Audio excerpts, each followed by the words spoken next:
ঈশ্বরদীর পদ্মা নদীর সারাঘাট এলাকায় সশস্ত্র সন্ত্রাসীরা শতাধিক রাউন্ড গুলি চালিয়ে লাঠিপিটা করে ৭ যুবদলের সদস্য ও দিনমজুরকে মারাত্মকভাবে আহত করেছে। বিস্তারিত থাকছে অ্যাডভোকেট আব্দুল্লাহ আল শোভনের প্রতিবেদনে। গতকাল সকালে ঈশ্বরদীর পদ্মা নদীর সারাঘাট এলাকায় নদী থেকে বালু উত্তোলনের সময় অজ্ঞাতনামা সশস্ত্র সন্ত্রাসীরা আকস্মিকভাবে এলোপাতাড়ি গুলি চালিয়ে ও লাঠিপিটা করে ৭ যুবদলের সদস্য ও বালু উত্তোলনের দিনমজুরকে মারাত্মকভাবে আহত করেছে। আহতরা হলো মেসার্স বিশ্বাস এন্টারপ্রাইজের দিনমজুর ও যুবদল সদস্য ঈশ্বরদীর রূপপুরের মৃত আনার আলীর ছেলে চপল সর্দার, লালু ও সানাউল্লাহ ওরফে ড্যাগার, ভেড়ামারা থানার গোলাপনগরের হযরত আলীর ছেলে রিপন, একই এলাকার শাহিন আলমের ছেলে রাসেল, মৃত শুকুর আলীর ছেলে সৈকত এবং ভেড়ামারার জার্মানির ছেলে সেলিম। এদের মধ্যে সেলিমকে রাজশাহী মেডিকেল কলেজ হাসপাতাল ও বাকিদের ঈশ্বরদী হাসপাতালে ভর্তি করা হয়েছে। প্রত্যক্ষদর্শী ও আহতরা জানায়, নদীতে বালু উত্তোলনের সময় আকস্মিকভাবে একদল সশস্ত্র সন্ত্রাসীরা দিন মজুরদেরকে লক্ষ্য করে শতাধিক রাউন্ড গুলি ছোড়ে।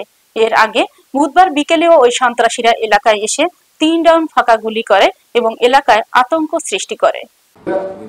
এরা নিরীহ মানুষ, এরা আমাদের ওখানে কার্যক্রম থাকে, এরা আমাদের যুবদলেরই সব ছেলেরা।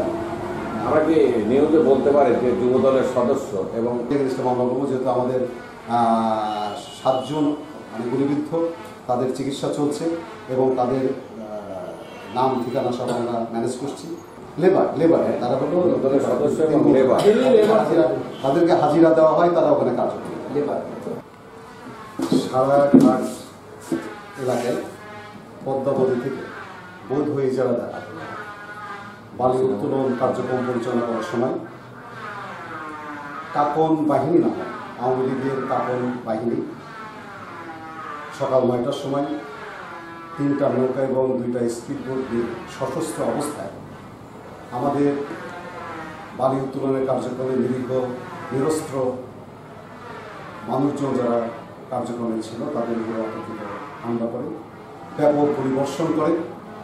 এই গুলিবর্ষণে আমাদের প্রায় ৭ জন গুলিবিদ্ধ, একজনের অবস্থা আশঙ্কাজনক, তাকে ইতিমধ্যেই রাজশাহী মেডিকেল কলেজ হসপিটালে উন্নত চিকিৎসার জন্য পাঠানো হয়েছে এবং বাকি ৬ জনকে ঈশ্বরদী সদর হসপিটালে তাদেরকে চিকিৎসা দেওয়া হচ্ছে।